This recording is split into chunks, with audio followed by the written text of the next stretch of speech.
Hello bachcho, let's read the question. The question says that a mass of 1 kg is thrown up with a velocity of 100 meter per second. After 5 seconds, it explodes into two parts. One part of mass 400 gram comes down with a velocity 25 meter per second. Calculate the velocity of other part. So we will solve this question.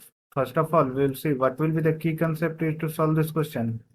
The key concept that will be used to solve this question will be conservation of linear momentum, conservation of linear momentum.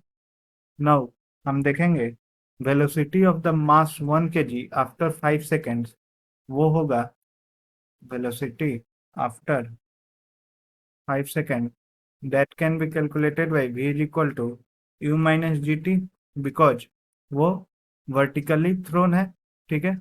So हमारे पास v will be equal to initial velocity 100 metre पर second है, ठीक है, minus g होता है 10 into t है 5 second, so that will be 50 metre पर second. This is the velocity of 1 kg mass after 5 second.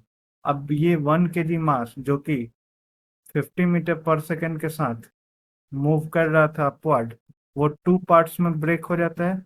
सो वो टू पार्ट्स में ब्रेक होके टू पार्ट्स में एक्सप्लोड होता है. एंड जो एक पार्ट है जिसका मास 400 ग्राम है, that comes down with a velocity 25 metre पर सेकेंड, ठीक है.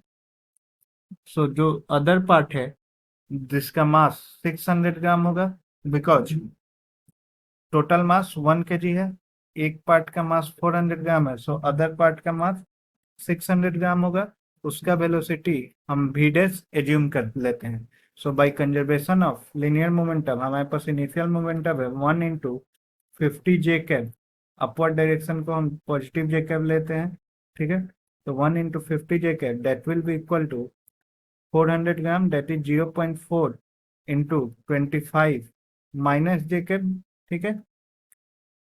और इसको हम हाँ ठीक है minus J cap plus v dash into 0.6, ठीक है. तो यहाँ से यहाँ से हमारे पास होगा 50 J cap is equal to minus 10 J cap plus v dash, this is v dash into 0.6, और we will have 60 by 0.6 v dash is equal to v dash is equal to 60 j cap by 0.6, so that will be equal to 100 j cap meter per second. So 100 j cap meter per second means 100 meter per second upward. So this will be the correct option, that is option C. Hope you all understood it well. Best of luck.